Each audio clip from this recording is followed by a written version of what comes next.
Mga antay na basta-basta na lang makapost, di naman alam ito na nangyari. Kaya nagmumukha silang mga tanga sa ginagawa nila.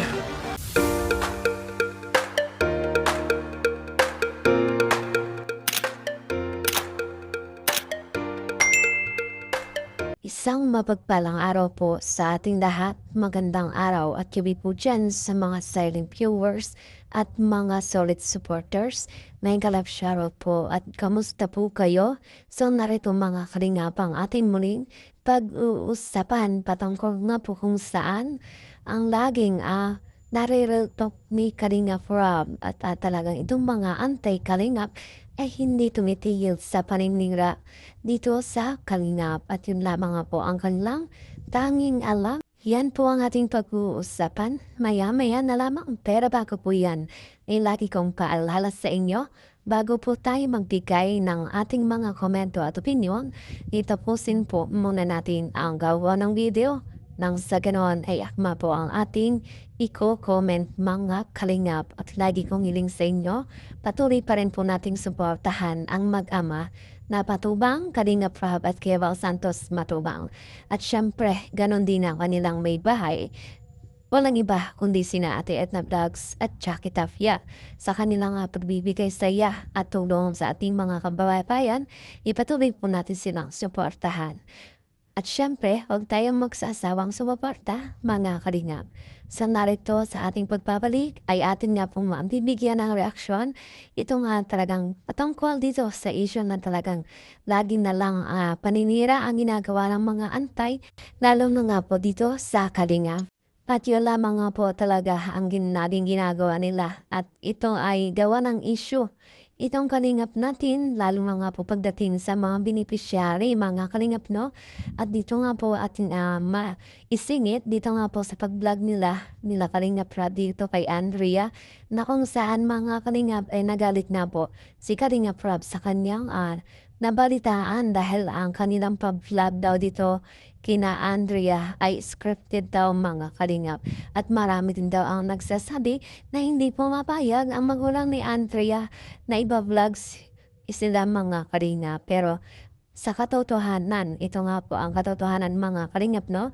Na bago nga po pumunta daw doon, itong sina Kalingap Rob ay tinatanong muna nila kung pwedeng i-vlog itong si Andrea. So pumayag naman daw mga kalingap, o kaya sa mga lumalabas na isyong paninira dito sa kalingap, ay huwag po tayo basta-bastang maniniwala. At kung hindi natin alam kung ano talaga yung katotohanan. At lalo nga po sa panahon ngayon ay talagang marami ang pwedeng magawa para lamang magkaroon ng issue o para magkaroon ng hindi magandang usapin mga kalingap.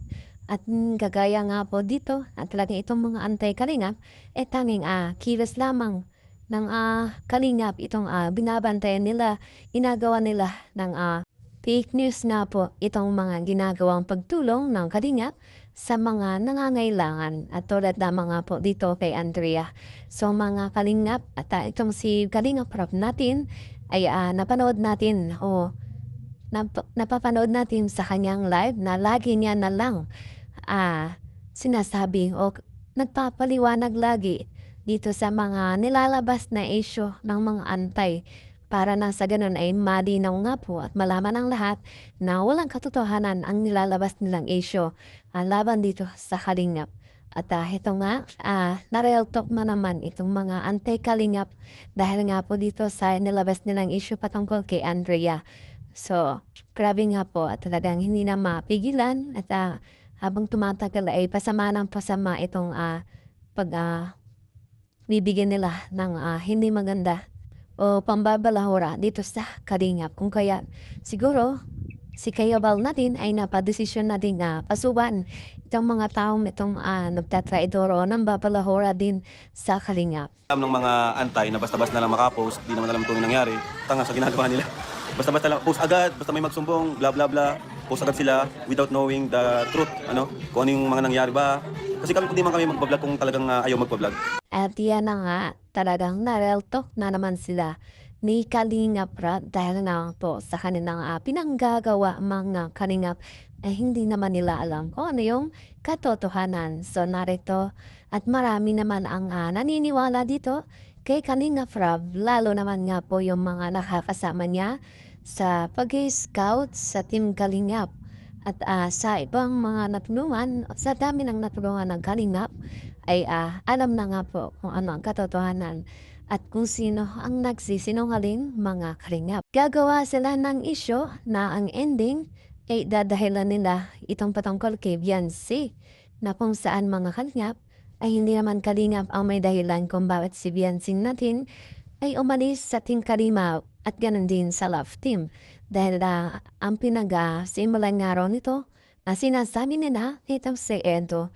So balita, damay na nga po itong founder at syempre, ang lahat na nga po dito sa Team Kalingap ay nadadamay na din at syempre, ang mga beneficiary ni Kalinga Prab. Lalo na nga po ngayon na itong si Kuya Pal natin na nagbigay na naman ng aksyon patungkol dito sa kasong inaasikaso ni Kuya Pal na kung saan ay marami ang nag-aantay, maraming nag-aabang kung matutuloy ba dahil nabalitaan natin mga Kalingap ay merong nakikiusap na huwag na ituloy at siguro ay mingi ng tawad sa kanilang mga ginagawa. At syempre, ang ating abangan kung yan ba itutuloy pa ni Kalingap Prab o ni Kuya Bal itong kaso ito, mga Kalingap. So, talagang dito nakikita natin na nag-iingay na naman kung si Kuya Bal dito sa social media. At ang lahat niya po ay alam kung sino ang tinutukoy nito na kung saan ay isa sa kakasuhan niya itong nagpatulpo sa kanya. So, yan po ay alam na kung sino ang tinutukoy. At ating subaybayan kung ito ba yung tinutukoy ni Kuya Bal ay magmamakaawa o makikiusap na wag nang ituloy mga Kalingap. At syempre, itong si Kuya Bal naman ay may pusong maunawain, may pusong mahamagin at madaling magbigay ng patawad o pasensya. Kung nung una nga po ay siya pa rin talaga ang humingi ng pasensya. At siya nga po yung nagpakumbaba. Yun nga po ang pinakalabis doon, mga Kalingap. Samantalang itong nagpatulpo ay wala man raw silang narinig na paumanhin o pasensya sa kanilang ginawa. So mga Kalingap, at yan po ay ating abangan kung ano ang mangyayari dyan. Kung yan ba ay matutuloy pa o hindi na, mga Kalingap. At yan nga po ang aking update ngayong araw patungkol nga po kung saan ay may na-real talk na naman. Itong si Kalinga Prab, so mga antay dyan ay tigil-tigil na lamang nga po kung wala kayong magagawa kundi ang manira lamang dito o siraan lamang itong Kalingap.